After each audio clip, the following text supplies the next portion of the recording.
and gone the next. You think I'd be used to it, working in an ICU, but I guess I just didn't know those people like I knew Richard. I never knew Richard. He was a pretty complicated guy. Do you know things about Richard that we don't? I just wanted to listen to him. Apparently, I can't listen.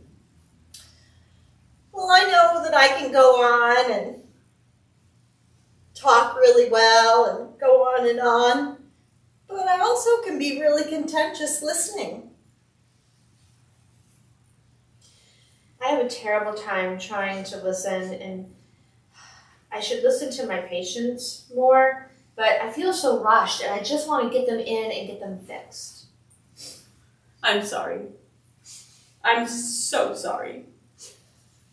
I mean, am I the stinking Judas in this drama? You don't need to feel guilty about that. It was just a heated moment. Richard made the decision to go out into that cold night. You did not force him. No, but I was pushing him. Well, Richard did know the pros and cons of the lifestyle that he chose. He might have been emotionally fragile, but he was a very smart person. You know, when I talk to my colleagues about Richard, they think I must be lying because how could someone so smart, who's not addicted to anything, be homeless? And that's what used to make me so mad about him.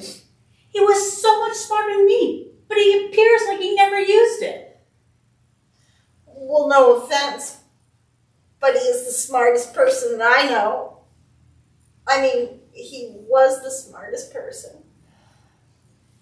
How did you first meet Richard? I just assumed it was through a cathedral in the night. Yes, it was a cathedral that I first met him, but I knew of him before then. Of him before then? Yes, I never told you about this before because I was hoping that Richard would share his story and release some of the burden that he'd been carrying around. But I guess it doesn't matter now. I have a friend, Lisa, who's a caseworker. One day, I went to her office in Springfield to pick her up. It was then that I first saw Richard sitting there in the waiting area. At lunch, Lisa told me that sometimes he would be there hours early for their appointment. She also mentioned that he was very smart and that he had a very interesting history. She probably shouldn't have told me any of this, but she never thought I'd see Richard again. And she was so swept up in his case because it was so unique. It was such a unique case history.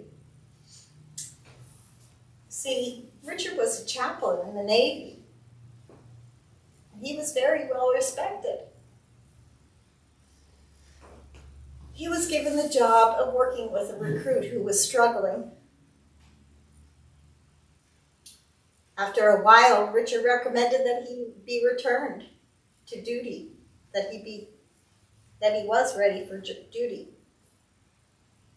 Tragically, the soldier ended up losing it. He killed 2 civilians and a fellow soldier before taking his own life. And he left behind a pregnant wife and a 2-year-old. I don't know how, but Richard was okay at first. But then after a bit, he started questioning everything. Why he was there, what he was doing. He even questioned the existence of God. A few months later, he left the service, returned home, and that's when he began this downward spiral. He was a pastor? Yes.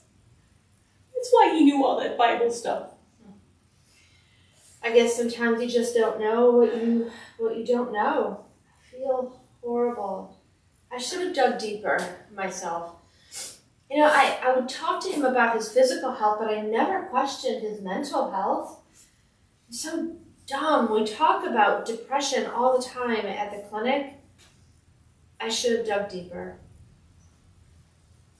You know, I thought giving him a place to stay, a safe place to stay, was enough. And honestly, I think it just made me feel good about myself. And he seemed pretty put together for a homeless guy. For a vagabond. I never let Richard in. I mean, I let him into this house, but I never let him into my heart. I was so pissed off at him all the time for not having his life together. I wanted him fixed, and I didn't want to get my hands dirty. I was the worst, and I know it. And now I have to live with the guilt of my actions. And Richard's not here to forgive me. I think we all can have a slice of that guilt. I never reached out to him about his painful past.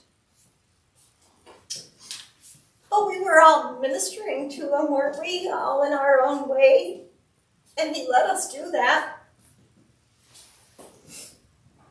He kept coming back again. Maybe we have to just take solace in that fact.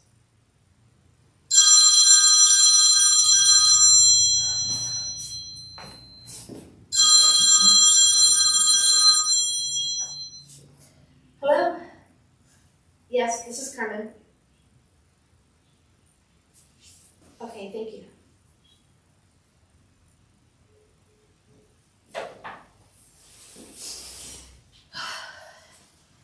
That was the police. They want me to come down and identify Richard's body.